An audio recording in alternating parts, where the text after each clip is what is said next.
제가 이제 직업인지라 이것저것 해서 아이디어를 많이 얻어요.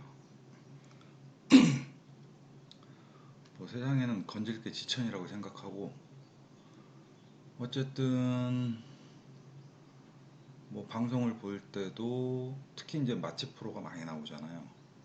근데 이제 많은 분들은 그러세요. 그게 일정 부분은 짜고 치는 고수도. 왜냐면은 저희 마창식당도 방송이 많이 나왔는데, 개중에 이제 어떤 PD들은 그 식당에서 만드는 방식이 아닌 방법을 권하기도 합니다. 일부러 좀 더 자극적으로 보이라고 실제 넣지도 않는 재료를 좀 넣어보라고 하거나 하지도 않는 과정을 일부러 만들어서 이렇게 촬영을 하는 거죠.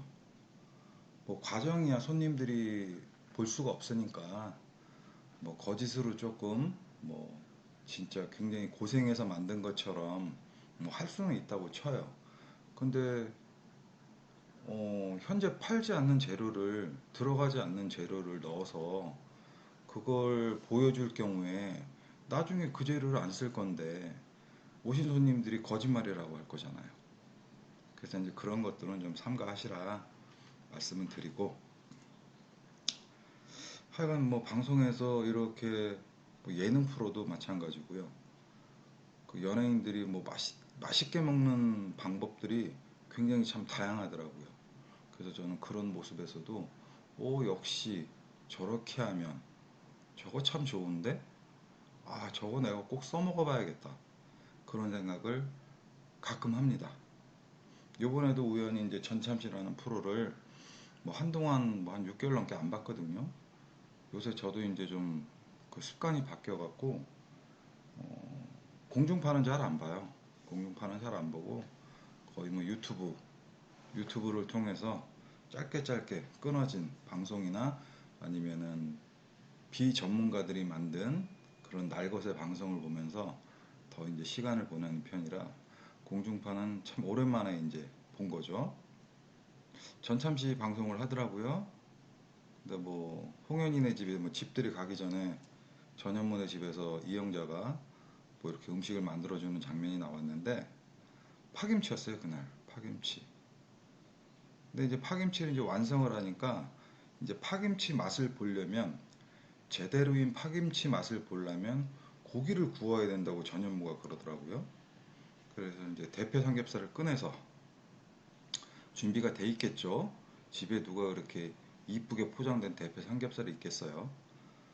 대패 삼겹살을 이제 애초에 이제 준비해 놓은 거겠죠. 대패 삼겹살을 구워갖고 이렇게 파김치를 올려서 돌돌돌돌 말아갖고 전현무가 먹는 거예요. 그러면서 전현무가 한 말이 2022년도에 먹은 음식 중에서 제일 맛있다라고 하더라고요. 제일 맛있다. 뭐 그것이 정말 제일 맛있는지 뭐 아닌지 뭐 그거는 저는 중요하지 않아요. 중요한 것은 제가 건졌다라는 사실이죠. 건질 거다. 남양주 제가 살 때도요, 집 근처에 흑돼지 집이 하나 있었어요. 근데 이제 그 집이 자리도 안 좋고, 그리고 뭐 바닥이 흙바닥일 정도로 그냥 위생은 무시하는 집. 뭐 그게 이렇게 중요한 집은 아니었어요.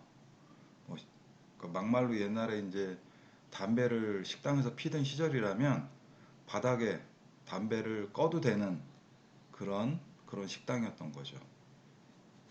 그래서 저는 이제 그런 위생 때문에 좀 자주 가지는 않았는데, 그래도 어디서 좀 손님이 오셔갖고 뭐 이 동네 좀 괜찮은 데 없어? 그러면 그때 제가 꼭 모시고 갔던 집이 그 집이었어요.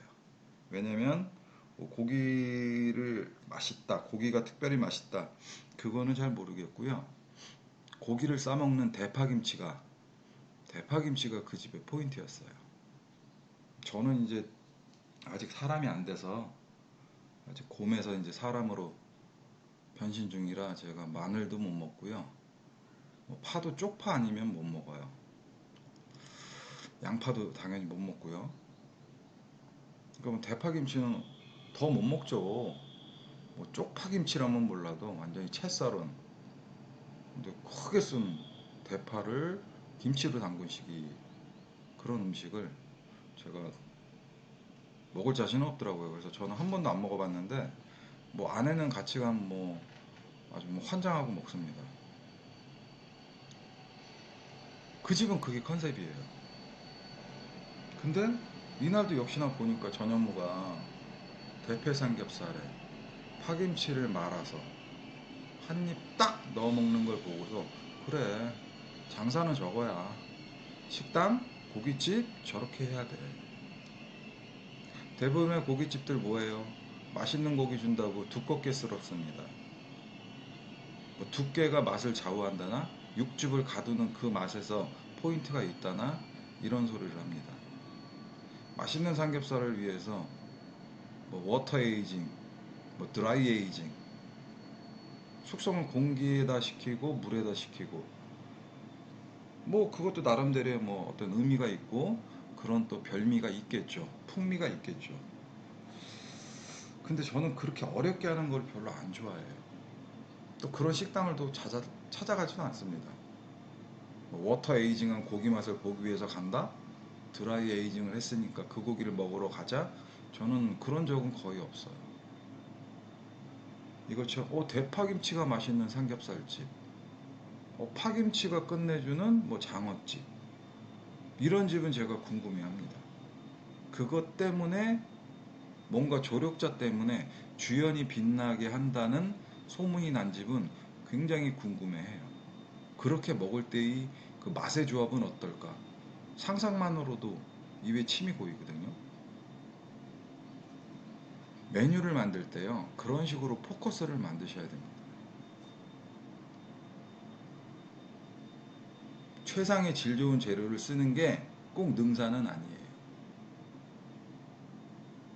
경우에 따라서는 수입산이 국내산보다 더 뛰어날 때도 있어요.